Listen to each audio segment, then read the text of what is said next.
வணக்கம் சவுக்கு மீடியா நேயர்களே. இன்று சிறப்பு அரசியல் அரட்டை. என்ன பேச போகணும்னு எங்களுக்கே தெரியாது. சார்கிட்ட தான் வந்து கேட்போம். சார் வணக்கம் சார். வணக்கம் நிதிஷ், வணக்கம் மாலதி. ஒரு ரொம்ப முக்கியமான விஷயம் குறித்து, தமிழக நலன் சார்ந்த ஒரு விஷயம் குறித்து இன்று பேச வேண்டும் என்பதற்காகத்தான் நாம் இந்த சிறப்பு அரசியல் அரட்டை நிகழ்ச்சியை இன்றைக்கி நடத்திட்டு இருக்கோம். பரந்தூர் விமான நிலையம் கைவிடப்படுகிறது என்பதை சட்டத்துறை அமைச்சர் திரு நிர்மல்குமார் அவர்கள் தெளிவாக அறிவித்து விட்டார். மாற்றிடம் தேடி கொண்டிருக்கிறோம் என்றும் சொல்லிவிட்டார். சுற்றுச்சூழல் ஆர்வலர்களும் பரந்தூர் பகுதி மக்களும், குறிப்பாக ஏகனாபுரம் போன்ற கிராமத்தை சேர்ந்த மக்கள் மகிழ்ச்சியோடு வரவேற்பு தெரிவிக்கிறார்கள். எனக்கும் உள்ளபடி அது மகிழ்ச்சி. அங்கே இந்த நெல் விளையும் பூமிகளின் மீது விமான தளத்தின் ஓடுபாதை அமையாமல் இருக்கிறது என்ற மகிழ்ச்சி எனக்கு ஒன்று. கூடுதல் மகிழ்ச்சி, சுற்றி ரியல் எஸ்டேட்டுக்காக இன்வெஸ்ட் பண்ணி வச்சிருந்த திமுகவின் காசு பூரா போச்சு, மொத்தமும் போச்சு. 3 பங்காகும் ஏரோ சிட்டி கட்டலாம், உல்லாசமாக வாழலாம் என்று நினைத்தது போயிற்று. ஆனால் தாவேக அரசு மீது கடுமையான விமர்சனங்கள் தொழில்துறையில் இருந்து வந்து கொண்டிருக்கு. வளர்ச்சிக்கு எதிரானவர் விஜய். சென்னை போன்ற முக்கியமான நகரத்துக்கு இன்னொரு விமான நிலையம் தேவை. இப்போது இருக்கக்கூடிய இந்த மீனம்பாக்கம் விமான நிலையம் போதாது. வேறு ஒரு விமான நிலையம் கட்டுறதுக்கு நீங்கள் இன்றைக்கி ப்ராஜெக்ட் ஆரம்பிச்சிங்கன்னா கூட அது முடியறதுக்கு 10 வருஷம் ஆகும். இதில் பாதி நிலத்துக்கு பணம் கொடுத்துட்டாங்க. அந்த நிலத்தை என்ன பண்ண போகிற? தமிழகத்தை 10 வருஷம் பின்னோக்கி இழுத்து செல்கிறார் என்ற விமர்சனங்கள் வந்து கொண்டிருக்கிறது. இருப்பினும் முதல்வர் திரு விஜய் அவர்களுடைய பரந்தூர் விமான நிலைய திட்டத்தை கைவிடுவது என்ற முடிவு சரி, நான் மனதார அதை வரவேற்கிறேன். அதே நேரத்தில் எங்களுக்கு தொழில் வளர்ச்சியே வேண்டாம், நாங்கள் வெறும் விவசாயம் பண்ணிட்டு இருக்கிறோம் என்று காந்தி அவர்கள் சொன்ன கிராமப்புறம் சார்ந்த பொருளாதாரத்தை தமிழகம் பின்பற்ற முடியாது. அது சாத்தியமும் இல்லை. நமக்கு தேவை வேலைவாய்ப்பு, தொழில் வளர்ச்சி, அதன் மூலமாக பொருளாதார மேம்பாடு. இதை எப்படி சாத்தியப்படுத்தலாம் என்றால் முதலீடுகள் வர வேண்டும். தமிழ்நாட்டுக்கு முதலீடுகள் வருவதை விட அண்டை மாநிலங்களுக்கு அதிக முதலீடுகள் செல்கிறது என்பதை நாம் கண்கூடாக பார்க்கிறோம். அதற்கு திமுக அரசு மீது வைக்கப்பட்ட விமர்சனங்களை எல்லாம் தாண்டி கண்ணுக்கு தெரியாத ஒரு கூறு இருக்கிறது. அது என்னவென்றால், தூத்துக்குடியில் மூடப்பட்டு இருக்கக்கூடிய ஸ்டெர்லைட் தொழிற்சாலை. இந்த ஸ்டெர்லைட்டில் என்னப்பா உற்பத்தி பண்ணுறாங்க? தாமிரம், காப்பர் எதுக்கெல்லாம் பயன்படுகிறது? டிரான்ஸ்ஃபாரம், வயரு, பேட்டரியிலேருந்து ஆரம்பிக்கும். நிறையா எல்லாத்துக்கும் அது வந்து ஒரு தவிர்க்க முடியாத ஒன்று. சரியா? அண்டு 2018ஆம் ஆண்டில் நடந்த அந்த போராட்டம், அந்த துப்பாக்கிச்சூடு, பறிபோன 13 உயிர்கள், இது எல்லாமே அனைவரது மனதிலும் இன்னும் பசுமையாக நினைவில் இருக்கிறது. இந்த 13 உயிர்கள் காவல்துறையின் நடவடிக்கையால் பறிபோனதன் காரணமாக ஸ்டெர்லைட் என்பது ஒரு தீண்டத்தகாத வார்த்தையாக இன்று தமிழகத்தில் மாறிவிட்டது. அதுக்கு அந்த போராட்டம், அதோட பின்னணி, அதுக்குள்ளே இருக்கிற லாஜிக்கு பின்னாடி போவோம். நான் இப்போ ஒரு இன்வெஸ்டர்னு வச்சுக்கோங்க. ஒரு 3000 கோடிக்கு ஒரு தொழிற்சாலை தொடங்கலான்ட்டு நான் இருக்கிறேன். இப்போ என் மனசில் முதல்ல என்ன வரும்னா ஸ்டெர்லைட் தான் வரும். இவங்க போராட்டம் பண்ணி மூடிடுவாங்க, என் துட்டுப்புற போச்சு, வேறு இடத்துக்கு போகலாங்க, பெரிய பஞ்சாயத்து அந்த ஊரில் என்று வரமாட்டார்கள். இது இயல்பா இல்லையா? இது இயல்பு. கடந்த மே 10 அன்று பிரதமர் திரு மோடி அவர்கள் ஹைதராபாத்தில் நடந்த ஒரு நிகழ்ச்சி ஒன்றில் கலந்து கொள்ளும்போது நேரடியாகவே ஒரு விஷயத்தை குறிப்பிடுகிறார். இந்தியா ஒரு நெருக்கடியான நிலையில் இருந்து கொண்டிருக்கிறது. அதாவது ஜியோ பொலிட்டிக்கல் சிச்சுவேஷன் அடிப்படையில் நெருக்கடியான நிலையில் இருந்து கொண்டிருக்கிறது. एक समय था जब हम कॉपर एक्सपोर्ट करते थे, लेकिन आज भारत के सामने स्थिति ऐसी बन गई कि अब हमें कॉपर को भी इंपोर्ट करना पड़ता. ஒரு காலத்தில் காப்பரை, தாமிரத்தை ஏற்றுமதி செய்து கொண்டிருந்த இந்தியா இன்று இறக்குமதி செய்கிறது. இது போன்ற வழக்குகளை கையாளும் போது நீதிமன்றங்கள் கவனமாக கையாள வேண்டும் அப்படின்னு கிட்டத்தட்ட டைரக்டாக சொல்லிட்டாரு. கோர்ட்ஸு, இந்தியாவோட பொருளாதாரம், ஜியோ பொலிட்டிக்கல் சிச்சுவேஷன், இது எல்லாத்தையும் சேர்த்து கவனத்தில் கொள்ள வேண்டும் என்று பிரதமர் அவர்கள் வெளிப்படையாக, அதுவும் நீதிமன்றங்களை குறிப்பிட்டு கூறுகிறார் என்றால் இந்த விஷயத்தோட தீவிரத்தன்மை என்ன என்பதை நாம் புரிந்து கொள்ள வேண்டும். ஒரே ஒரு புள்ளிவிவரத்தோடு தொடங்குறது சரியாக இருக்கும்னு நினைக்கிறேன். 2017 இந்தியா 22,856 கோடி மதிப்பிலான தாமிரத்தை இறக்குமதி செய்தது. இன்னைக்கு இந்தியா 2026 இறக்குமதி செய்யக்கூடிய தாமிரத்தின் மதிப்பு 1,03,000 கோடி மதிப்பிலான காப்பரை நாம் இம்போர்ட் பண்ணுறோம். இது கிட்டத்தட்ட 350% அதிகம். இதற்கு ஒரு முக்கியமான காரணம் காப்பரோட தேவை அதிகரித்திருக்கிறது என்பது மட்டுமல்லாமல் ஸ்டெர்லைட் மூடப்பட்டது ஒரு மிக முக்கியமான காரணம். மாலதிக்கெலாம் நல்லா ஞாபகம் இருக்கும், இப்போ அந்த டீமில் தான் இருந்தாங்க. ரொம்ப தீவிரமாக இருந்துச்சு அந்த போராட்டம். நம்ம அத்தனை பேரும் உணர்வோடு அந்த போராடும் மக்களோடு நின்றோம். அப்போது மாலதிக்கு நினைவு இருக்கும்னு நினைக்கிறேன், பிஜேபி தரப்பில் இந்த போராட்டத்தின் பின்னணியில் வெளிநாட்டு சதி இருக்கிறது என்று குற்றச்சாட்டுகள் தொடர்ந்து எழுப்பி வந்தார்கள். ஆனால் அந்த குற்றச்சாட்டுகளை எழுப்புவது பிஜேபி என்ற ஒரே காரணத்துக்காகவே நாம் அதை புறக்கணித்தோம் இல்லையா? காதிலே வாங்குறதில்ல, அவன் அப்படி தான் சொல்லுவான் அப்படின்ட்டு திரும்பிட்டு போய்கிட்டே இருக்கிறது. இன்றைக்கி அந்த ஸ்டெர்லைட் ஆலை நேரடியாக ஒரு 3000 பேருக்கும் மறைமுகமாக 20,000 பேருக்கும் அதிகமாக வேலைவாய்ப்பை வழங்கி கொண்டிருந்தது. அந்த ஸ்டெர்லைட் ஆலையை நம்பி இஎம்ஐயில் லாரி வாங்கி போட்டவங்க கொள்ள பேர் இருக்காங்க. இந்த ஸ்டெர்லைட் மூடப்பட்டதனால் தூத்துக்குடி துறைமுகத்தோட வருவாயே குறைஞ்சிருச்சு. இப்போ கிட்டத்தட்ட நேரடி வேலைவாய்ப்பு ஒரு 3000, மறைமுக வேலைவாய்ப்பு 20,000க்கு அதிகமாக இருக்கும். சின்ன சின்ன வெண்டார்ஸ்லாம் சேருங்க, ஹவுஸ் கீப்பிங்லேருந்து சேருங்க, அவங்களுக்குலாம் வேலை போச்சு. இப்போ இந்த போராட்டம் நடத்தினவங்கலாம் அவங்களுக்கு சோத்துக்கு வழி பண்ணுறதுக்கு ஏதாவது ஏற்பாடு பண்ணுறாங்களா? நீங்கள் சொல்கிறதெல்லாம் சரிதான் சார். ஆனால் அது வந்து ஸ்டெர்லைட்டால் மிகப்பெரிய அளவில் அந்த காற்றுல மாசு ஏற்படுது, மக்களுக்கு வந்து நுரையீரலில் பாதிப்பு ஏற்படுத்துது, இந்த மாதிரி உடல்நல பிரச்சனைகள் வருது அப்படின்னு சொல்கிறாங்களே சார். ரொம்ப அழகாக கேட்டீங்க. இப்படி மாசு ஏற்படுத்தும் ஆலையாக, கேன்சரை ஏற்படுத்தும் ஆலையாக அந்த ஆலை இருந்துச்சுன்னா அதை திறக்க சொல்கிறது ஒரு மனிதாபிமானமற்ற கோரிக்கை இல்லைங்களா? 1994 முதல் அந்த ஆலை மூடப்பட்ட 2018 வரை 4 லட்சம் டன் காப்பரை ஸ்டெர்லைட் உற்பத்தி செய்து கொண்டிருந்தது. அப்போது காற்று மாசு ஏற்படவில்லையா? நான் உங்களுக்கு டேட்டாலாம் தரேன், ஸ்க்ரீனில் போடுங்க.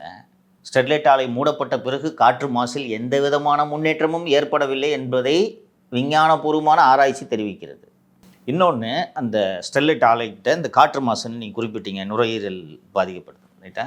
காப்பர் மேனுஃபேக்சரிங் ஸ்மெல்டர் பிளான்ட்டை விட பல மடங்கு காற்று மாசை ஏற்படுத்தும் தொழிற்சாலை எது என்றால் அனல் மின் உற்பத்தி நிலையங்கள். நிலக்கரி மூலமாக மின்சார உற்பத்தி. நம்ம அதுக்கு எதிராக ஒரு பெரிய குரூப் இருக்குது ஓகேவா? இது கோல் இதே நிறுத்தினோடனே வீட்டில் மண்ணெண்ணெய் ஊற்றி அடுப்பறிக்க சொல்லுவாங்க அந்த டிக்கெட்டுங்கள்லாம். இந்த ஸ்டெர்லைட் ஆலை காற்றில் வெளியிடப்படும் மாசு 1% என்றால், தூத்துக்குடியிலே சொல்கிறேன் நான், தூத்துக்குடி பகுதியில் அமைந்திருக்கக்கூடிய கோல் பிளான்ட்டு 99% மாசை ஏற்படுத்துகிறது. நிலத்தடி நீருக்கான பாதிப்பு என்று பார்த்தால் விஞ்ஞானபூர்வமாக நிரூபிக்கக்கூடிய வகையில் ஸ்டெர்லைட் ஆலை நிலத்தடி நீரை பாழ்படுத்துகிறது என்று எந்த விதமான விஞ்ஞானபூர்வமான ஸ்டடி, ரிசர்ச் மெட்டீரியல் எதையும் போராட்டம் நடத்துபவர்கள் கூட கொடுக்கவில்லை. ஸோ நீங்கள் இப்போ கேட்டதுனால ஏன் இந்த போராட்டம் நடைபெற்றது, உண்மையிலேயே வெளிநாட்டு கரங்கள் இதில் இருக்கின்றனவா அப்படின்றத நாம் ஆராய வேண்டிய தருணம் வந்துவிட்டது. 2018 ஒரு 6 வருடம் ஆனதுனால டெம்பர்ஸ்லாம் கொஞ்சம் குறைஞ்சிருக்குன்ட்டு நான் நம்புகிறேன். இன்றைக்கி கொஞ்சம் நிதானமாக மக்கள் இதை அணுகுவார்கள். இப்போ 2018 டிசம்பரில் இதை பேசியிருந்தானே அடிச்சிருப்பாங்க நம்மளை, 13 உயிர்கள் அப்படின்னு இருப்பாங்க, சவுக்கு சங்கர் ஒளின்னு சொல்லிட்டு போட்டா போட்டு போராட்டமே இறங்கியிருப்பாங்க. என்ன, இன்னைக்கு 6 வருடங்கள் கடந்து விட்டது. இன்னைக்கு கடந்த 1.5 வருடங்களாக தூத்துக்குடி மக்கள் ஸ்டெர்லைட் ஆலையை திறப்பவர்களுக்கு தான் எங்கள் வாக்குன்ற லெவலுக்கு போராட்டம் பண்ணுறாங்க. ஏன்னா வேலை போச்சு. ஒரு முதலாளி ஆகலான்னு சொல்லிட்டு இதை நம்பி லாரி போட்டிருப்போம்ப்பா, லோன் வாங்கி, ஃபினான்ஷியல் லோன் வாங்கி, ஸ்டெர்லைட் ஆலை 3 நபருக்கு லாரி வச்சுட்டு என்ன பண்ணுவேன், விற்றுட்டு வறுமை இதெல்லாம் இருக்குது. நான் சொல்கிறேன், 1994 இந்த பிளான்ட்டு செயல்படுத்தப்பட்டு கொண்டு இருக்கிறது. இந்தியாவில் மொத்தம் 4 காப்பர் மேனுஃபேக்சரிங் பிளான்ட்ஸ் தான் இருக்குது. ஒன்று குஜராத்தில் இருக்கக்கூடிய ஹிண்டால்கோ, இன்னொன்று குஜராத்திலேயே இருக்கக்கூடிய ஹிந்துஸ்தான் காப்பர்.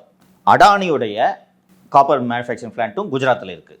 அதற்கு அடுத்தபடியாக தூத்துக்குடியில் வேதாந்தா நிறுவனத்தினுடைய இந்த ஸ்டெர்லைட் பிளான்ட் 1994 4 லட்சம் டன், தொடக்கத்தில் கம்மியாக ஆரம்பிச்சிருக்காங்க, அப்புறம் 4 லட்சம் டன் கெப்பாசிட்டியோட இந்த பிளான்ட்டு இயங்கிட்டு தான் இருக்குது. அப்பப்போ அதுவும் அந்த போராட்டத்தில் எழுப்பப்பட்ட கோஷங்களை எல்லாம் கேட்டிங்கன்னா செம்மையாக இருக்கும். அப்படியே ரத்த நரம்புகள்லாம் புடைக்கும். காப்பர் உனக்கு, கேன்சர் எனக்கா? ஸோ அரவுண்டு 2017 இந்த 4 லட்சம் டன் கெப்பாசிட்டி 8 லட்சம் டன்னாக மாற்றுறாங்க. நிலம் அவங்களுக்கு அருமையாக ஆப்ரேட் ஆகிட்டுருக்கு. அரசாங்கத்துக்கு ஏராளமான வரி வருவாயை அள்ளி தருகிறார்கள். நான் ஏற்கனவே சொன்னது மாதிரி விவர் எக்ஸ்போர்ட்டிங். பிரதமர் அந்த 10 மே அன்னைக்கு பேசுனதில் காப்பரை ஏற்றுமதி பண்ணுற நிலைமையில் இருந்த இந்தியா இன்றைக்கி இறக்குமதி பண்ணுது அப்படின்ட்டு கவலையோடு பதிவு செய்கிறார் என்றால், அந்த எக்ஸ்போர்ட்டை பண்ணினதில் Sterlite was a important plant. இந்த மொத்தமே 4 தானே, இவங்க தான் மேஜர் பண்ணிட்டு இருக்கிறாங்க. இந்த 4 தான் இருக்குது. ஸோ 2017 8 லட்சம் டன்னா இந்த கெப்பாசிட்டி இன்க்ரீஸ் பண்ணுறதுக்கு இவர்கள் வேலைகளை, அந்த பணிகளை தொடங்கும் சமயத்தில் தான் போராட்டம் ஆரம்பிக்குது. This was around February 2018. ரொம்ப ஒரு சின்ன குரூப் தான் இந்த போராட்டத்தை ஆரம்பிக்கிறாங்க. It was a local issue. அங்கே வந்து இந்த பிரதமர் வந்து அண்டோலன் ஜீவி அப்படின்னு சொல்லிட்டு ஒரு டேர்மை உருவாக்குனார். அதாவது போராட்டம் நடத்துகிறதே பொழப்பாக வச்சுக்கிட்டு இருக்கிறவங்க அப்படின்ட்டு. அது போன்ற ஒரு அண்டோலன் ஜீவி குரூப் தான் ஃபாத்திமா பாபு என்ற பேராசிரியர். அவர் ஒரு கல்லூரியில் இருக்கக்கூடிய பேராசிரியர். அவரும் அங்கே இருக்கக்கூடிய உள்ளூர் மக்கள் சிலரும் சேர்ந்து தான் இந்த போராட்டத்தை தொடங்குகிறார்கள். அது ரொம்ப சின்ன அளவில் அந்த போராட்டம் தொடங்குகிறது. இந்த போராட்டம் தொடங்கிய ஒரு சில நாட்களிலேயே லண்டனில் குடியிருக்கும் சமரேந்திர தாஸ் என்பவர் இந்த ஃபாத்திமா பாபுவை சந்தித்து இந்த போராட்டத்தில் கலந்து கொள்கிறார். ஒரு ஆலோசனை கூட்டங்கள்லாம் நடைபெறுகிறது. இது தொடர்பாக டெக்கான் கானிக்கலில் ஒரு செய்தியே வந்திருக்கு. சமரேந்திர தாஸ் யாருன்னா, ஃபாயில் வேதாந்தா என்ற பெயரில் ஒரு என்ஜிஓ நடத்துபவர். இந்த சேவ் எர்த்துலாம் சில என்ஜிஓ கேள்விப்பட்டிருப்பீங்க. சுற்றுச்சூழலை காப்போம், பூமியை காப்போம், கடலை காப்போம், ஆற்றை காப்போம், நிலத்தை காப்போன்று ஒரு சுற்றுச்சூழல் அமைப்பு நடத்தும். இந்த பூவுலகி நண்பர்கள், இந்த திமுகவின் நண்பர்கள், அவங்க ஒரிஜினலாக ஆனால் பேர் பூவுலகி நண்பர்கள் வச்சுருப்பாங்க, அவர்கள் நடத்துகிறாங்களே, அது மாதிரியான என்ஜிஓவை நம்மளால் புரிஞ்சுக்க முடியுது. ஃபாயில் வேதாந்தா என்று ஒரே ஒரு நிறுவனத்திற்கு எதிராக முழு நேரமாக ஒரு என்ஜிஓ நடத்துறது எங்கன்னா கேள்விப்பட்டிருக்கீங்களா? அந்த சமரேந்திர தாஸ்க்கு வேலையே தான். அந்த அவர் நடத்துகிற என்ஜிஓ பேரே ஃபாயில் வேதாந்தா. அவர் லண்டன்லேருந்து வந்து இந்த ஃபாத்திமா பாபுவை சந்திக்கிறார். அண்ட் மாலதிக்கு நினைவு இருக்குன்னு நினைக்கிறேன், அக்ரெசிவாக பிரச்சாரம் தொடங்குது. கிராமமாக போகிறாங்க. அப்புறம் குமார ரெட்டியார்புரம் அப்படின்னு சொல்லிட்டு ஒரு இடம் இருக்குது. அந்த இடத்துல நல்ல ஒரு அழகான பெரிய மரம் இருக்குது. அந்த இடிந்தகரைக்கு நீங்கள் போயிருக்கீங்க? அந்த இடிந்தகரைக்கு நான் போயிருக்கேன். அந்த சர்ச்சுக்கு முன்னாடி ஒரு பெரிய டென்ட் போட்டு, இப்போ பந்தல், டென்ட்டுலாம் இல்லை, டெம்பரரிலாம் இல்லை, பந்தல், பெரிய பந்தல் போட்டு அங்கே உட்காந்துக்கிட்டு டெய்லி காலைல போய் உட்காந்துக்கிட்டு உண்ணாவிரதம் இப்படி செஞ்சு 1 வருஷம் மேலே நடந்துச்சுல இந்த போராட்டம். அது போன்ற ஒரு மரம் அது. அங்கே போய் எல்லாம் கூடுறது, உட்கார்றது, பேசுறது, இப்படியே போயிட்டுருக்கு. மார்ச் ஆகுது. மார்ச் மாதம் ஒரு அழைப்பு விடுக்கிறார்கள். ஸ்லோவாக ட்ராக்ஷன் கிடைக்குது. அந்த நிதிஷ் தெரிஞ்சுக்கணும், இந்த போராட்டம் நடத்தக்கூடிய இந்த தன்னார்வ தொண்டு நிறுவனங்கள் இவர்களோட நெட்வொர்க்கு மற்றும் வீச்சு ரொம்ப அதிகம். இந்தியா முழுக்க இருந்து வந்து ஆதரவு தருவார்கள். உதாரணத்துக்கு இந்த நர்மதா பச்சாவ் அண்டர்லன் நடத்தக்கூடிய அந்த போராட்டத்தில் புகழ்பெற்ற Magsaysay award winner Medha Patkar, இது போல் வேர்ல்டு ஃபேமஸ் ஆக்டிவிஸ்ட் எல்லாம் கோஆர்டினேட் பண்ணுற வல்லமை இவர்களுக்கு இருக்கிறது. Arundhati Roy has written extensively about the Sterlite and Vedanta particularly. So ஸ்லோவாக இந்த போராட்டங்களுக்கு ட்ராக்ஷன் கிடைக்க ஆரம்பிக்குது. அண்டு அப்படியே வந்து அந்த ஒரு பந்துக்கு, வேலை நிறுத்தத்துக்கு அறிவிப்பு வெளியிடப்படுகிறது. அப்போது வணிகர் சங்கங்கள் இதற்கு ஆதரவு தருவதா வேண்டாமா என்ற ஒரு குழப்பம் ஏற்படுகிறது. வணிகர் சங்கங்கள் 2 பிரிவாக இருக்கிறது. ஒன்று வெள்ளையன் அவர்கள் தலைமையில் இருக்கக்கூடிய வணிகர் சங்கம், இன்னொன்று விக்ரமராஜா அவர்கள் தலைமையில் இருக்கக்கூடிய வணிகர் சங்கம். இதில் இந்த விக்ரமராஜா தலைமையில் இருக்கக்கூடிய வணிகர் சங்கம் வந்து இந்த போராட்டத்தில் கலந்துக்கிறது இல்லை அப்படின்ட்டு முடிவெடுக்கிறாங்க. இந்த வெள்ளையன் தலைமையில் இருக்கக்கூடிய இது வந்து கலந்துக்கணும், இது நச்சு ஆலை, அது ஆக்சுவலி சங்க ரைவல்ரி அவங்களுக்குள்ள, இவங்க கலந்துக்கலாம் அப்படின்னு முடிவெடுத்த உடனே இந்த ஸ்டேஜில் வந்து இந்த போராட்டம் மற்றும் போராட்ட குழுவில் ஊடுருவும் அமைப்பு எது என்று கேட்டால் மக்கள் அதிகாரம் என்ற அமைப்பு. தம்பிக்கு தெரியாது, அந்த மக்கள் அதிகாரத்தை பற்றி ஒரு அறிமுகத்தை கொடுத்துட்றேன். மக்கள் அதிகாரம் என்பது மாவோயிஸ்ட் கட்சியுடைய ஃப்ரண்டல் ஆர்கனைசேஷன்.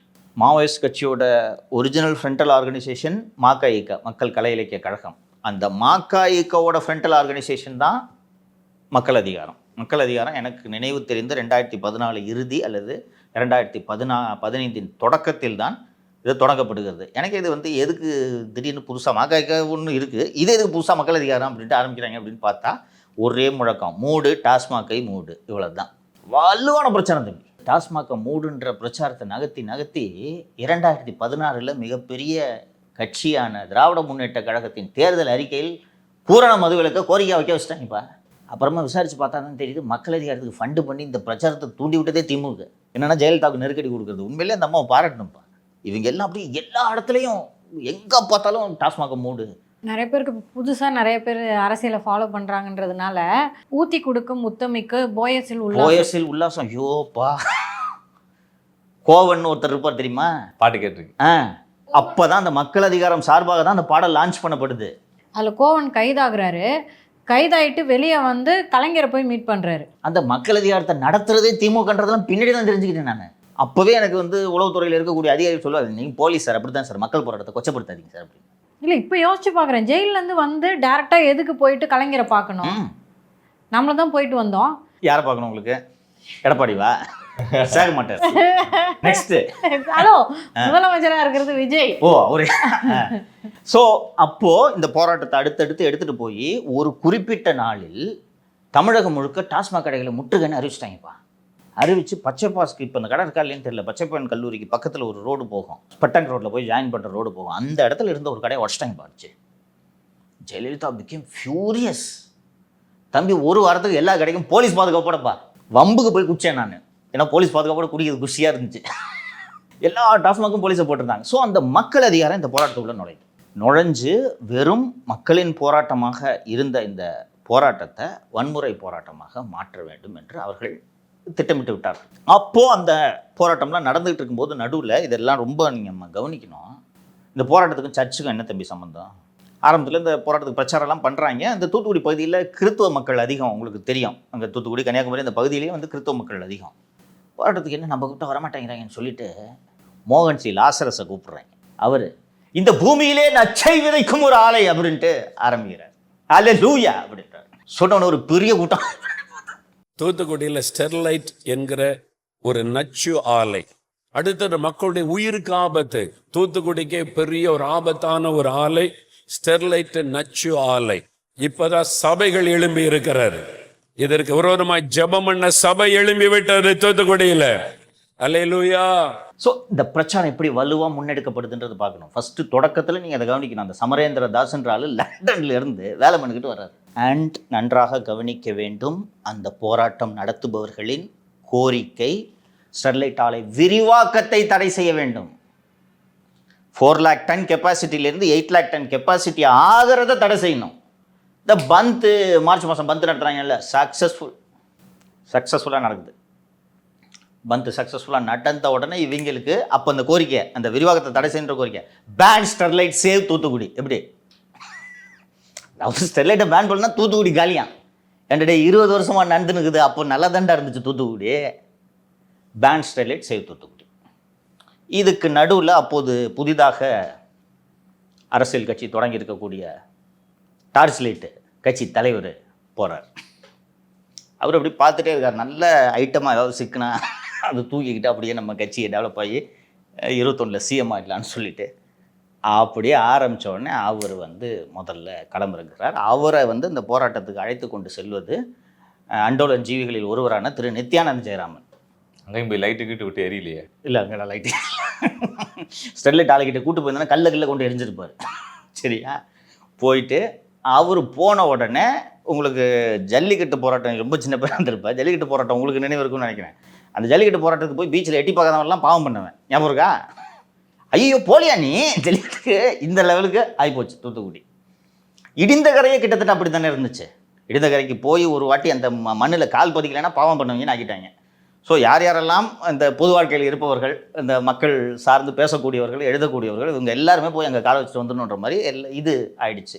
அவ்வளவு பேரும் இந்த குமார ரெட்டியார் புறத்துக்கு சென்று எல்லோரும் கூட தொடங்குகிறார்கள். அண்டு இதுக்கு நடுவில் அப்படியே இந்த போராட்டம் ஜென்ரேட் ஆகிட்டே இருக்குது. தொடர்ந்து தினந்தோறும் அந்த குமார ரெட்டியார் புறத்தில் ஜனங்க வந்து எல்லோரும் கூடுவது, உட்கார்றது, கோஷம் போடுறது, வீடியோ எடுக்கிறது. யாராவது ஒரு விஐபிஸ் வருவாங்க. அந்நியார் திருமதி பிரேமலதா ஒரு நாள் செல்கிறார். திரு சரத்குமார் அப்போ ஒரு அதிகாலையில் அந்த கட்சியை இணைக்கும் யோசனை அவருக்கு அப்போது தோன்றவில்லை. அதனால் போய் தனியாக சமத்துவ மக்கள் கட்சி சார்பில் ஒரு திரு சரத்குமார் போகிறார். அவ்வளோ பேரும் activist, everybody started gathering. And மக்கள் அதிகாரம் உண்மையிலே அவங்க மக்கள் அதிகாரத்தோட அந்த பிரச்சார சக்தியெல்லாம் குறைச்சி மதிப்பிடும். They are very powerful. இந்த டக்குன்னு அவங்க கரெக்டாக சொல்கிறாங்க பாரு. நானே மறந்துட்டேன் அந்த பாட்டை. டாஸ்மாக மூடு தானே, ஊற்றி கொடுத்த உத்தமிக்கு இப்படிலாம் பாட்டு எழுத வேண்டிய தேவை என்னப்பா இருக்கு? அப்புறமா விஜயை கடிச்சு கொதறதுக்காக பாட்டெல்லாம் பாடினார் கோவன்.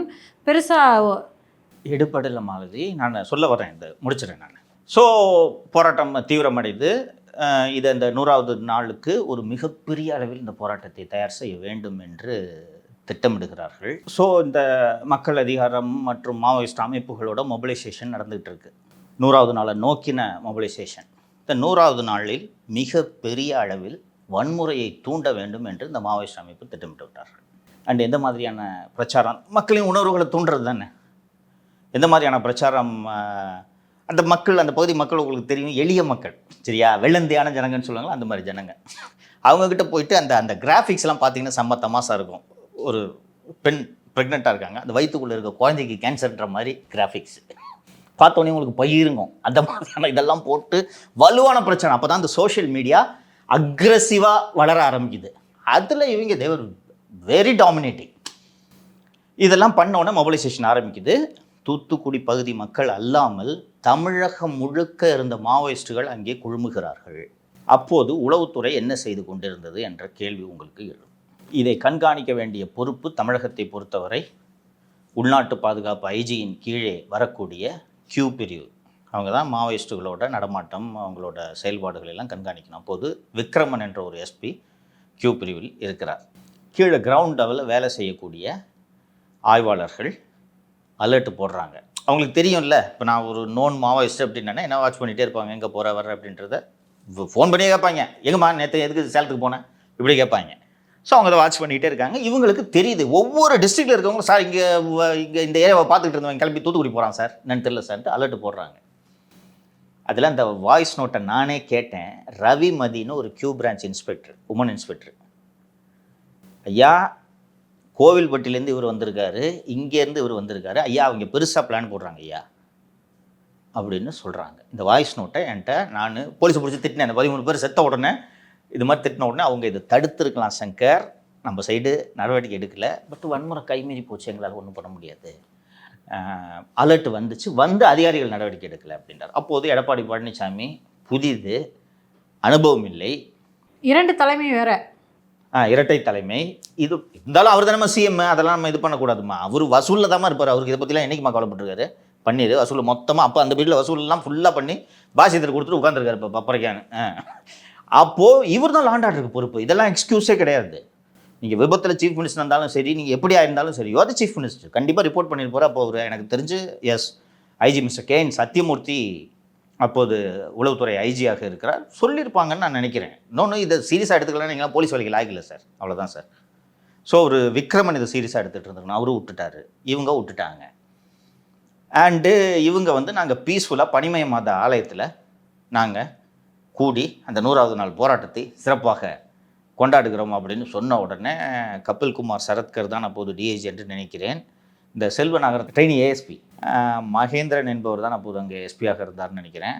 Shanmuga Rajeswaran IG south zone, ஆமாம் சண்முக ராஜேஸ்வரன், அவர் பிரிவு உபச்சார விழாவில் பிஸியாக இருந்தார். அவர் எல்லாரும் கோட்டை விட்டாங்க. கோட்டை விட்ட உடனே அங்கே எல்லாம் அசம்பிள் ஆகிறாங்க. அந்த பனிமய மாத ஆலயம் ஒரு 5 கிலோமீட்டர் இருக்குன்னா 5 கிலோமீட்டர் தொலைவில் மாவட்ட ஆட்சியர் அலுவலகம் இருக்கிறது. மாவட்ட ஆட்சியர் அலுவலகத்துக்கு போய் மனு கொடுக்குறேன் அப்படின்றது தான். அங்கேருந்து ஊர்வலமாக கிளம்பி மனு கொடுக்குறேன்னு பிளான் என்னோடனே இவங்க பூரா போலீஸ் ஃபோர்ஸை பூரா ஆலயத்தில் குவிச்சிட்டாங்க. இவங்க பூரா மொத்த போலீஸ் ஃபோர்ஸும் தூத்துக்குடி மாவட்டத்தின் மொத்த காவல்துறையோட ஸ்ட்ரென்த்தும் பனிமய மாத ஆலயத்தில் இருக்குது. அந்த ஆலயத்திலிருந்து கலெக்டரேட்டை நோக்கி வரும் அந்த சாலையை இணைக்கக்கூடிய சாலைகள், பல சாலைகள் இருக்கின்றன. இவங்க ஃபோர்ஸை பூரா கூச்சிட்டு அங்கே உட்காந்துட்டு இருக்காங்க. இந்த இணைப்பு சாலைகளிலிருந்து கிராமங்களிலிருந்து மக்கள் சாரி சாரியாக ஆட்சியர் அலுவலகத்தை நோக்கி முன்னேறுகிறார்கள். இந்த கிராமங்களிலிருந்து மக்களை திரட்டி கூட்ட வருது யாருன்னா இந்த மாவோயிஸ்ட் குரூப்பு, மக்கள் அதிகாரம் குரூப்பு. கூட்டிக்கிட்டு எல்லாம் அந்த மீனவர்கள் மாதிரி பல தரப்பு மக்கள் எல்லாம் வர்றாங்க. உங்களுக்கு தெரியும், படிச்சிருப்பீங்க, தனிநபராக இருக்கும்போது நாம் இப்படி இருப்போம், கூட்டத்தோடு சேர்ந்தோடனே நம்மளும் மாபோட கலந்துருவோம். மாப் மென்டாலிட்டின்றது சைக்காலஜிஸ்ட், சோஷியாலஜிஸ்ட் சொல்லுவாங்க. எடுக்கப்பட்ட பிரச்சாரத்துல சார் ஸ்டெர்லைட்னாலே கெட்டது அப்படின்ற உணர்வை எல்லாருக்கும் கடத்திட்டாங்க. நிச்சயமா கடத்திட்டாங்க. அதைத்தான் இன்னைக்கு விவாதிக்கணும்ட்டு முதல்வருக்கு எடுத்து சொல்லி இதை உடச்சு விடுங்கன்றதுக்காக தான் இன்னைக்கு நம்ம பேசுகிறோம். போராட்டத்தை முடிச்சிடறேன் நான். வர்றாங்க எல்லாம் வந்து அந்த ஸ்டெர்லைட்டோட குடியிருப்பு இருக்குல்ல, நச்சு ஆலையின் ஊழியர்களை நாம் எப்படி சும்மா விடுவது அப்படின்னு போய் இந்த வீடியோ ஃபுட்டேஜஸை காட்டுறேன். கீழே போய் காரு நிறுத்திருக்காங்க. ஃபஸ்ட்டு எல்லா இடத்துலையும் போனோடனே முதல்ல எவ்வளோ பிளான்டாக அதை பண்ணுறாங்கன்றது பார்க்கணும். ஃபஸ்ட்டு சிசிடிவி இருந்தால் தானே நாலு முன்ன பின்ன கேஸை போடுவேன். போய் முதல்ல சிசிடிவி அடித்து உடைக்கிறேன். உடைச்சிட்டு அந்த குவார்ட்டர்ஸு கீழே கிரவுண்ட் ஃப்ளோரில் பார்க்கிங்கு, மேலே குவார்ட்டர்ஸு, எல்லாம் ஒவ்வொரு காராக கொளுத்துறாங்கப்பா. இன்னொரு வீடியோ ஒன்று பாருங்கள், மறந்துட்டாங்க இன்றைக்கி பலர். ஒரு போலீஸ் தனியாக மாட்டிக்குவார், கான்ஸ்டபிள் லத்தியை வச்சு ராடை வச்சு அடிக்கிறாங்கப்பா அவரை. இதெல்லாம் மீறி இந்த கூட்டம் போய் சேர்ந்து கலெக்டரேட்டை நோக்கி போகும்போது ஃபயரிங். அப்புறம் 2வது நாள் ஒரு நடந்த ஃபயரிங்கில் 2 பேர் சாகுறாங்க. ஃபஸ்ட்டு நாள் 11 பேர் சாகுறாங்க, அடுத்த நாள் வந்து 2 பேர் சாகுறாங்க. அடுத்த நாள் என்னன்னு கேட்டால், இந்த குரூப் திருப்பி மொபைலைஸ் பண்ணி, இந்த மக்கள் அதிகார குரூப் அடங்கலை, திருப்பி மொபைலைஸ் பண்ணி கலெக்டர் அலுவலகத்தை போனாட்டி நேற்று முற்றுகையிட்டாலும் இன்றைக்கி நம்ம எஸ்பி அலுவலகத்தை முற்றுகையிடலாம். 2 பக்கத்து காம்பவுண்டு, இதை முற்றுகையிடலான்னு போகும்போது தான் 2வது நாள் ஃபயரிங். இது எனக்கு அப்போது அந்த அங்கே இருந்த அதிகாரிகளே சொன்னாங்க, என்ன சார் திருப்பி சொல்கிறீங்க நீங்கள் அப்படின்னு கேட்டோம். கிளம்பி எஸ்பி ஆஃபீஸ்க்கு வந்துட்டாங்க அப்படின்ட்டு. ஸோ இது வந்து விட்டது, முடிஞ்சிருச்சு. இப்போ அவங்க அந்த வாஞ்சிநாதன் அந்த குரூப்பில் அவங்க வேலையை போக போயிட்டாங்க. இப்போ அடுத்து ஜஸ்டிஸ் ஜிஆர்எஸ்க்கு பின்னாடி போயிட்டாங்க. அது முடிஞ்சிருச்சு. அடுத்த விட்ட பொழப்ப கெடுக்கலாம் அப்படின்ட்டு இங்கிட்டு வந்துட்டாங்க. இங்கே இந்த திருப்பரங்குன்றத்தில் மதக்கலவரத்தை கிளம்புற வேலை நமக்கு இருக்குது, அதனால ஜட்ஜுங்களை திட்டிட்டு இப்படி இந்த பக்கம் வரலாம் அப்படின்ட்டு வந்துட்டாங்க. இது நடந்தது. ஸோ இது தன்னெழுச்சியான இயல்பான போராட்டமா என்றால் இல்லை. மாலதி இந்த நச்சு காட்டுறது இதுன்னு சொல்லிட்டு சொன்னாங்க. சுற்றுச்சூழலுக்கு மாசு இருக்கான்னு கேட்டிங்கன்னா, இண்டஸ்ட்ரினாலே மாசு தான், நீங்கள் அதை தவிர்க்கவே முடியாது. தமிழ்நாட்டில் வேலூர், ஆம்பூர் போன்ற பகுதிகளில் லெதர் இண்டஸ்ட்ரி இருக்கிறது உங்களுக்கு தெரியும். அது நிலத்தை மாசுபடுத்தலையா, நீரை மாசுபடுத்தலையா? ஆனால் அதை மூடுனா அந்த ஏரியாவில் இருக்க பாய்மாருங்க பூரா பொழப்புக்கு வழி இல்லாமல் போயிடுவாங்க. கரெக்டுங்களா? நான் சிறு வயது முதல் மாதவரம் பால் பண்ணையில் நான் குடியிருந்தேன். அப்போ ஆவினில் ஒரு 3 வருஷம் வேலை பார்த்தாரு. அப்புறம் மாதவரம் பால் பண்ணையில் குடியிருந்தேன். மாதவரம் பால் பண்ணையை நீங்கள் தாண்டி போனீங்கன்னா அந்த மணலி பகுதி முழுக்க தொழிற்சாலைகள். சாயங்காலம் 6 மணி ஆச்சுன்னா ஸ்மெல்லு, கெமிக்கல் ஸ்மெல் வரும். கேள்விப்பட்டிருக்கீங்களா? 6 மணி ஆச்சுன்னா அந்த காற்று இந்த பக்கம் வீசும்போது அங்கே இருக்கக்கூடிய ஆலைகளிலிருந்து வெளியேறும் அந்த ரசாயனம் கலந்த காற்றில் அந்த வாடையோடு வரும். சமயத்தில் திடீர்னு நெடி அதிகமாக இருக்கும். இது நான் 80s லேட் 80s நான் இதை அனுபவிச்சிருக்கேன். அதற்கு பிறகு அவ்வப்போது இது மாதிரி இது வரும். நீங்கள் இன்னும் இந்த எண்ணூரில் பவர் பிளான்ட் இருக்கிற இடம் பக்கம் போங்க, தம்பி ரோட்டில் இறங்கி காலை வைக்க முடியாது, கருப்பாக ப்ரௌன் படிஞ்சிடும். அங்கே இருக்கவங்க அந்த பக்கம் பைக்கில் போகிறதுலேருந்து அத்தனை பேரும் மூக்கில் துணியை கட்டிட்டு தான் போவாங்க. அதை மூடணும்னா நமக்கு கரண்ட் இல்லை. இன்னொரு எளிமையான உதாரணத்தை சொல்கிறேன். சமீபத்தில் 18 பேர் உயிரிழந்தார்கள். எங்கப்பா? விசவாயு கசிவு, அமோனியா கசிந்து 18 பேர் இறந்தார்களா? அது என்ன தொழிற்சாலை? இறால் பதப்படுத்தும் தொழிற்சாலை. கரெக்டுங்களா? அந்த இறால் பதப்படுத்துறதுக்காக பயன்படுத்தப்பட்ட அந்த அமோனியா கசிந்து 18 உயிர்கள் இழந்து இன்னும் ஹாஸ்பிட்டல் ட்ரீட்மெண்ட்டில் நிறைய பேர் இருக்காங்கன்ட்டு நான் நினைக்கிறேன். கிட்டத்தட்ட 300 இறால் பதப்படுத்தும் தொழிற்சாலைகள் இருக்கின்றன. அவ்வளவும் அமோனியாவை பயன்படுத்துகின்றன. இதை நேற்று முட்டாங்க, 18 பேர் செத்தாங்க. இல்லை, இந்த அவள் தான் முடிஞ்சு கதை. ஓ, 300 முடிட்டாங்க. 1 தான் முடிருக்காங்க. நீ ஐடியா கொடுக்குற? இல்லை சார், எத்தனை பேரோட வாழ்வாதாரம் பாதிக்கப்படும்?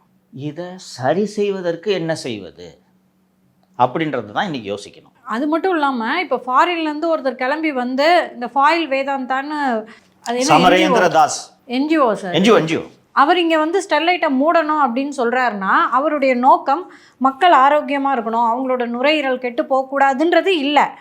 எக்ஸாக்ட்லி.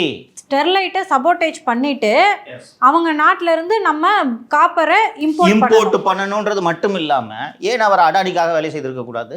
என்ன ரெலவன்ஸ் சார்? இந்தியாவை பொறுத்தவரை வேதாந்தா தான் இந்த காப்பர் மேனுஃபேக்சரிங்கில் பயனீர் என்று சொல்லலாம். 94 பிளான்ட்டை போட்டாங்க, பண்ணிட்டு இருக்காங்க. அதானி கால் வைக்காத இண்டஸ்ட்ரி ஏதாவது இருக்கிறதா? அவர் அடிக்காத பணமும் கிடையாது, வைக்காத இண்டஸ்ட்ரியும் கிடையாது. இப்போது குஜராத்தில் 10 லட்சம் டன் காப்பர் உற்பத்தி தொழிற்சாலையை அடானி தொடங்கி இருக்குது. ஏற்கனவே 5 லட்சம், இப்போ 10 லட்சம் கெப்பாசிட்டி இன்க்ரீஸ் ஆச்சுன்னா உலகின் மிகப்பெரிய காப்பர் உற்பத்தி நிறுவனம். அது மட்டும் இல்லாமல் உண்மையான ரீசன் மாலதி சொன்னது தான். புள்ளி விவரங்களின்படி நாம் சீனாவுக்கு காப்பர் ஏற்றுமதி பண்ணிக்கிட்டு இருந்தோம். சரியா? 5-6 ஆண்டுகளாக இந்த ஸ்டெர்லைட் ஆலை மூடப்பட்டதை தொடர்ந்து சீனாவுக்கு பாகிஸ்தான் காப்பர் ஏற்றுமதி செய்கிறது. இது மாதிரி வேரியஸ் ஏஜென்சிஸோட ப்ளே இதில் இருக்குது.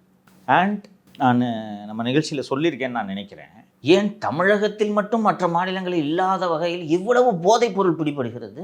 வெளிநாட்டு சதின்னு சொன்னீங்க. சொல்லியிருக்கேன்னா, இப்போ இவன் தம்பி ஜம்முன்னு இருக்கான், வேலை பார்க்குறான். இவனை அடிக்ட் ஆகிட்டானா இவனால் வேலை செய்ய முடியுமா? ஒரு விஷயத்தில் கான்சென்ட்ரேட்டே பண்ண முடியாது, ப்ரொடக்டிவிட்டியே போயிடும். ஸோ இளம் ஒர்க் ஃபோர்ஸே இல்லாமல் போச்சுன்னா எல்லாத்துக்கும் நாம் கையேந்த வேண்டி வரும். கரெக்டுங்களா? இதை நோக்கி இந்தியாவை தள்ளுவது தானே மற்ற நாடுகளுடைய நோக்கமாக இருக்கும். அதை நோக்கி தள்ளுறதுக்கு தான் இங்கே கொண்டு வந்து புஷ் பண்ணுறது. இவ்வளோ பிடிக்கிறாங்க, திருப்பி ட்ரக் எங்கே தம்பி கிடைக்குது? பாகிஸ்தான்லேருந்து கொண்டு வந்து இங்கே ராமேஸ்வரத்துக்கு பக்கத்தில் தான் ஏன் மாத்துறான், ஹைசீஸில். அதோட நீட்சியாகத்தான் இதை பார்க்க வேண்டும். நினைவு இருக்கும்னு நினைக்கிறேன், காஞ்சிபுரத்தில் இந்த ஃபாக்ஸ்கான் தொழிற்சாலை இருக்கிறது, நினைவு இருக்கா? அங்கே இந்த உணவில் ஏதோ கலந்துட்டாங்கன்னு ஒரு ஸ்ட்ரைக் ஆரம்பிச்சாங்களா, ஒரு 1.5 வருஷம் இருக்கும்னு நினைக்கிறேன். சாப்பாட்டில் ஏதோ மிக்ஸ் ஆயிடுச்சு, இவ்வளோ வாந்தி வந்துச்சுப்பா, இவ்வளோ தான்ப்பா. 20 நாள் ஃபேக்ட்ரி மூடினாங்களா? 20 நாள் ஃபேக்ட்ரி மூடுற விஷயமா பார்த்து அது எப்படின்னா வெறும் ஃபேக்ட்ரி மூடுறதோடு இல்லை. இன்னொன்று, அந்த பிரச்சாரம் எப்படி கட்டவிழ்க்கப்பட்டது ஞாபகம் இருக்கா? விஷம் கலந்து விட்டார்கள் உணவில்னு போட்டு உருட்டினாங்க. இதே போல் கோலார் என்று நினைக்கிறேன், வட இந்தியாவில் ஒரு ஃபேக்ட்ரி, கோலாரில் இதே மாதிரி ஒரு ஃபாக்ஸ்கான். இது என்னென்னா, இந்த 2 தொழிற்சாலைகளும் ஆப்பிளோட ப்ராடக்ட்ஸுக்கு காம்பனண்ட் மேனுஃபேக்சர் பண்ணுறது. இங்கே இந்த 20 நாள் இங்கே இந்த நிப்பாட்டினாங்களா? இந்த 20 நாள் இதை நிப்பாட்டின உடனே ஃபாக்ஸ்கான் ஆப்பிள் நிறுவனம் என்ன பண்ணோம்? நம்ம இங்கே உங்க வரமாட்டேங்குதுப்பா, சரி அடுத்து என்ன பண்ணுவான்? சீனா. கரெக்டாக? இன்னொன்று, இந்த கோலார் என்று தான் நினைவு, அங்கே ஒரு ஃபேக்ட்ரியில் இதே மாதிரி லேபர் பிரச்சனையை ஸ்டார்ட் பண்ணி கொளுத்திட்டாங்கப்பா. கொளுத்துனா அந்த கம்பெனி, அந்த நிர்வாகம் இன்சூரன்ஸில் பெரும்பாலான தொகையை வாங்கிடும்னு ஒரு வாதத்துக்கு வச்சுக்குவோம். கட்டுறதுக்கு ஒரு 2 வருஷம் ஆகாது, அது வரைக்கும் ஆப்பிள் வெயிட் பண்ணிட்டு இருக்குமா?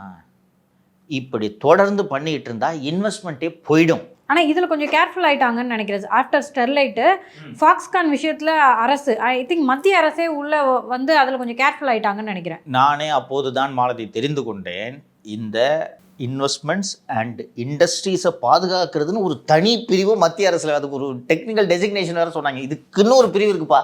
அவங்க இந்த தனியார் நிறுவனங்களோட இன்வெஸ்ட்மெண்ட்ஸை பாதுகாக்கிறதுக்குனே ஒரு குட்டி விங்கு ஒன்று இருக்குது. அவங்க தலையிட்டு முடிச்சு யாரெல்லாம் அது உள்ள இந்த மக்கள் அதிகாரம் குரூப் தான் இருந்துச்சு. ஸோ அதுலேயும் இந்த மக்கள் அதிகாரம் குரூப்பு இன்ஃபில்ட்ரேட் பண்ணி ஒரு சாதாரண ஃபுட் பாய்சன் இஷ்யூவை 20 ஹைவேஸில் உட்காந்துட்டாங்கப்பா. சென்னை பெங்களூர் ஹைவேஸில் உட்காந்துட்டாங்கப்பா. வளர்மதி இருந்தாங்க. வளர்மதி எல்லாத்துலேயும் இருப்பாங்கம்மா. வடமதியில் அண்டோலன் ஜீவி என்ன. ஸோ இந்த மாதிரியான சபோட்டாஜோட நீட்சி தான் இது. இப்போது குஜராத்தில் 20 வருஷமாக பிர்லாவோட காப்பர் மேனுஃபேக்சரிங் தொழிற்சாலை இருக்கிறது. அங்கே இருக்கக்கூடிய மக்கள் என்ன புற்றுநோயோடவா சுற்றிட்டு இருக்காங்க? தமிழகத்தில் எந்தெந்த மாவட்டங்களில் புற்றுநோய் உருவாகிறது என்று எடுத்த புள்ளி விபரங்களில் தூத்துக்குடி 18 ஸ்டெர்லைட் ஆப்ரேட் ஆகிட்டு இருந்தப்பவே. அப்போ இவங்க சொன்னது எல்லாமே போய் தானே. இது என்னையா வாதம்? காப்பர் உனக்கு, கேன்சர் எனக்கா? ஆனால் நல்லா இருக்குல்ல, எடுபட்டுச்சுல்ல. ரைமிங் கரெக்டாக இருக்கா? அண்ட் இந்த போராட்டத்திலெல்லாம் தமிழக முதல்வர்கிட்ட இந்த நான் அப்பீலை வைக்கும்போது கூடுதலாக இதில் இருக்கக்கூடிய ஒரு ஆபத்தையும் சொல்லிடுறேன். அந்த ஆபத்து யாருன்னா வைகோ. ஸ்டெர்லைட்டுன்னு சொன்னோன்னே துண்டை ஆட்டிட்டு வந்துடுவார் முன்னாடி, என்னன்னே தெரியாது. கேடயம், அந்த கேடயம் தான். அண்டு ஸ்டெர்லைட்டை காலி பண்ணதில் வைகோ தான் காரணம்னு நான் சொல்ல மாட்டேன், but Vaiko played a huge ரோல்னு நான் சொல்லுவேன். ஸோ வைகோ போன்ற நபர்களை முதல்வர் அவர்கள் வைக்க வேண்டிய இடத்துல வைக்க வேண்டும். எம்எல்ஏ கூட இல்லை, எம்எல்ஏ இருந்தாலும் மறித்து கூப்பிடலாம். வைக்க வேண்டிய இடத்துல வைக்கணும். அவர் பாட்டு கேடையன்னு சொல்லிட்டு வாசலில் கேடயத்தை வச்சுக்கிட்டு நில்லுப்பாங்க அப்படின்ட்டு விட்டுறணும். ஸோ இவர்கள் எல்லாம் முதல்வர் திரு விஜய் அவர்கள் ஜெயிச்சிட்டார். நிறைய நல்லது பண்ணணும், இந்த திமுககாரங்களாம் பிடிச்சி ஜெயிலில் போடுற வேலையெல்லாம் செஞ்சுட்டு இருக்காது, எனக்கு ரொம்ப சந்தோஷம். அதெல்லாம் தாண்டி தமிழகத்தை ஒரு வளர்ச்சி மாநிலமாக உருவாக்க வேண்டும், ஒரு இன்வெஸ்டர் ஃப்ரெண்ட்லி ஸ்டேட்டாக இதை உருவாக்க வேண்டும். இங்கே வந்து முதலீடு பண்ணால் நல்லா தொழில் பண்ணிட்டு போகலாங்க அப்படின்ட்டு பன்னாட்டு நிறுவனங்கள் நினைக்க வேண்டும். அப்போ தானே இப்போ வேலைவாய்ப்பு பெருகும். வேலைவாய்ப்பு பெருகுச்சுன்னா ஏன்ப்பா ட்ரக் அடிக்ட் ஆகுறான், ஏன்ப்பா க்ரைமில் ஈடுபடுறான்? அந்த மாலதி அந்த டைட்டன் சீரீஸ் பார்த்தாங்க ப்ரைமில் இல்லையா? ஹோசூருக்கு பக்கத்தில் வாட்ச் கம்பெனி உருவாக்கி பெண்களுக்கு மட்டும்தான் ஏன் வேலை அதிக அளவில் இந்த வாட்ச் உற்பத்தி நிறுவனத்துக்கு. அந்த ஓசூர் பகுதியோட பொருளாதாரமே மேம்படுதா? இப்போது இந்த ஆலை தூத்துக்குடியில் எவ்வளவு பேருக்கு வேலை வாய்ப்பு வழங்கி கொண்டிருந்தது. அதே மக்கள் தான் கடுமையான போராட்டத்தில் ஈடுபட்டார்கள். கடந்த 1 வருடமாக அவ்வளோ கூட்டம் ரோட்டில் உட்கார்றாங்க. யோ திரையா? அதான் சார், நான் எப்பவுமே என் மனசில் நினச்சிப்பேன், என்னடா நம்ம எப்போ பாரு மன நிம்மதி இல்லாமல் வழக்குகளோடையே போராடிக்கிட்டு இருக்கோம் அப்படின்னு சொல்லிட்டு. நம்ம மட்டும்தான் அப்படி இருக்கோம் அப்படின்னு நான் நினச்சிருந்தேன். ரொம்ப ரீசெண்டாக வந்து எஸ்எஸ் பிரியாணி ஓனரை வந்து சந்திக்கிறதுக்கான வாய்ப்பு கிடைச்சிருந்துச்சு. நான் அவரை பற்றிலாம் என்ன நினச்சிப்பேன்னா, இப்போ இவரெலாம் எவ்வளோ பெரிய வெற்றியாளர், எவ்வளோ சந்தோஷமாக இருப்பாங்க அப்படின்ற மாதிரி. ஆனால் அவர் சொல்கிறாரு, டெய்லியும் போராட்டம், காம்படிட்டர்கள் இருக்காங்க. நாங்கள் இப்போ தான் வந்து போரூரில் ஒரு பிரான்ச் ஆரம்பித்தோம், அதுக்கப்புறமா திருவள்ளூரில் ஆரம்பிக்கக்கூடாதுன்னு டெய்லி சதி பண்ணிகிட்டு இருக்காங்க. எங்களோட உணவுகளில் கலப்படம் பண்ணுறது அப்படின்னு சொல்லிட்டு எனக்கு இது கேட்குறதுக்கே விசித்திரமாக இருந்துச்சு. ஹோட்டலுக்கெல்லாமா போராட்டம் அப்படின்னு சொல்லிட்டு இன்னொரு நண்பர்கிட்ட கேட்கும்போது சொன்னாங்க, ஆசிப் பிரியாணின்னு ஒன்று இருந்துச்சு ஞாபகம் இருக்குது, அது இல்லாமலே காலி பண்ணிட்டாங்க. ஞாபகம் முடிச்சு விட்டாங்க. அவர் மேலே ஏதோ ஒரு வழக்கு வந்து சொல்லி முடிச்சு விட்டாங்க. ஸோ இப்போ எல்லா பிஸ்னஸ்க்கும் இந்த மாதிரி ஒரு காம்படிட்டர்கள் இருக்காங்க, எப்போ அழிக்கிறதுன்னு காத்துக்கிட்டே இருக்காங்க. அந்தந்த லெவலில் அது இருக்கும். இப்போது சின்னதாக 100 ரூபா பிரியாணின்னு சொல்லிட்டு ரோட்டில் இங்கே கடை போட்டிருப்பானா, பக்கத்தில் ஒருத்தன் கடை போட்டு இன்னும் அவன்கிட்ட மட்டும் இருக்குதுன்னு சொல்லிட்டு அவன் பிரியாணியில் கரப்பாம்பூச்சி கிடந்துச்சுன்னு 2 வீடியோ போட்டு விடுவான். நீங்கள் சொன்ன பிரியாணிக்கு வேறு வகையில் போட்டி. ஸோ இவன் என்ன எக்ஸ்பெக்ட் பண்ணிகிட்டே போயிட்டுருக்கான், இவனை ஏதாவது பண்ணி விடுவான்றா, யாராவது 2 பேரை அனுப்பிச்சு இன்ஸ்டாவில் கம்பளி பூச்சி கிடக்குன்னு ஒரு வீடியோ போடு அப்படின்ட்டு கையோட கம்பளி பூச்சி எடுத்துக்கொண்டு போய் போட்டு ஒரு வீடியோ எடுத்து இப்படி பண்ணுவாங்க. ஸோ எம்என்சிஸ்க்கு பெரிய லெவலில் இருக்கும். இப்போ நான் சொல்கிறேன், 20 வருஷமாக ஆப்ரேட் பண்ணி கேன்சர் வராத கேன்சரு ஒரு 4 லட்சம் டன் இன்க்ரீஸ் பண்ணுறதுனால எப்படியா வந்துடும்? மாலதி, ஒரு ஆண்டுக்கு தமிழக அரசு ஸ்டெர்லைட் ஆலை மூடப்பட்டு கிடப்பதால் 6000 முதல் 7500 கோடி ரூபாய் இழக்கிறது வரி வருவாயில். ஆனால் வந்து national environment engineering research institute வந்து அவங்க சொல்லியிருக்காங்க, அதாவது அந்த இடத்துல வந்துட்டு இந்த லெட்டோட அளவு வந்து அதிகமாக இருக்குது. அது 1% 2%லாம் இல்லை சார், 17% 20% அதிகமாக இருக்குது. இது வந்து கல்லடைப்பு அப்புறம் சிறுநீரக பாதிப்புலாம் ஏற்படுத்தும் அப்படின்னு சொல்லி. மணலி எண்ணூர் பகுதிகளில் நிலத்தடி நீரை சென்று ஆய்வு செய்தால் இதை விட 10 மடங்கு அங்கே மாசு இருக்கும். அங்கே இருக்கக்கூடிய MFL என்று சொல்லக்கூடிய Madras fertilisers limited, SRF Shriram fibres, இதெல்லாம் 30-40 வருஷமாக இருக்குது. MRL மெட்ராஸ் ரிஃபைனரிஸ் லிமிடெட் மாசுபடுதுன்னு சொல்லிட்டு பெட்ரோல் டீசல் வேணாம் நிப்பாட்டுறியா? சொல்லு ராஜா. அதுக்கு மக்கள் பாதிக்கப்பட முடியுமா சார்? அதுக்காக நீ ரொம்ப கேட்குறது ரொம்ப கரெக்டு. அதுக்காக இந்த மாசு ஏற்படாமல் தடுப்பதற்கு என்ன செய்ய வேண்டும்? நல்ல கேள்வி நீ கேட்டது. நீ எதுக்காக விஷத்தை திங்க முடியுமான்னு கேட்குறேன். கரெக்டாக நான் ஒத்துக்கிறேன். இப்போது வேதாந்தா நிறுவனம் கிரீன் காப்பர் என்ற ஒரு ப்ரொப்போசலோடு வர்றாங்க. ஏற்கனவேவும் நாங்கள் மாசுபடுத்தினோம் என்று பொருள் அல்ல, ஆனால் இப்போது நாங்கள் ஒரு மாற்று திட்டத்தோடு வருகிறோம். எதெல்லாம் நீங்கள் மாசுன்னு சொன்னீங்களோ அதெல்லாம் சரி பண்ணுறோம். இந்த காப்பருக்கான ரா மெட்டீரியலை முழுவதுமாக இறக்குமதி செய்து கொண்டிருந்தார்கள் அல்லவா, அதில் ஒரு 30% நாங்கள் ரீசைக்கிள் பண்ணுறோம். யூஸ்டு காப்பர்லேருந்து ரீசைக்கிள் பண்ணுறோம். அதற்கு பிறகு காற்றில் எமிஷன்ன்றதை முழுவதும் குறைப்பதற்கான ஒரு புதிய திட்டங்களோடு வருகிறோம்.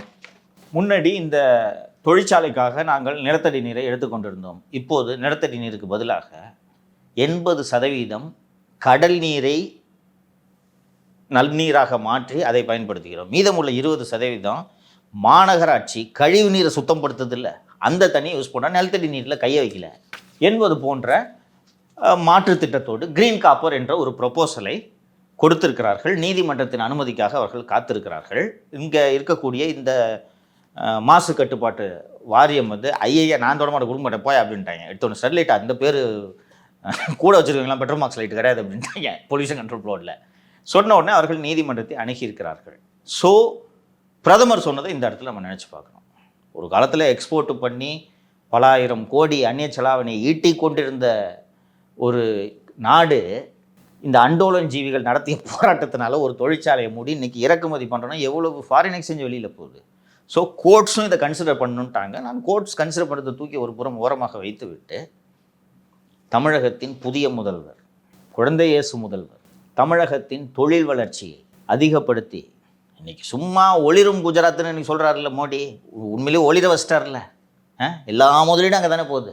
இப்போது அடானி இருக்காங்க, அடானிக்கிட்ட இப்போ இந்த ஸ்டெர்லைட் ஓப்பன் ஆச்சுன்னு வச்சுங்களேன், அடானி இங்கே ஒரு 5 லட்சம் டன்னு காப்பர் மேனுஃபேக்சர் பண்ணுறேன்ட்டு வரமாட்டாரா? முதலாளிக்கு தேவை லாபம், கரெக்டாக? அவருக்கு ஒன்றும் நாடு நல்லா இருக்குது, அதெல்லாம் டாட்டா காலத்தோடு போச்சு. இன்றைக்கி இருக்கக்கூடிய முதலாளிகள் லாபம் சம்பாதிக்கணும். நீங்கள் நல்ல ஒரு ஆரோக்கியமான முதலீட்டுக்கான சூழலை உருவாக்கி தந்தால் தானாக முதலீடுகள் உங்களை தேடி வரப்போகிறது.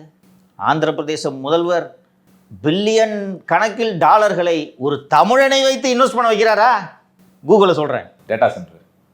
அது மாதிரி நீங்கள் பண்ணுங்கள், இந்த கடமை உங்களிடம் இருக்கிறது.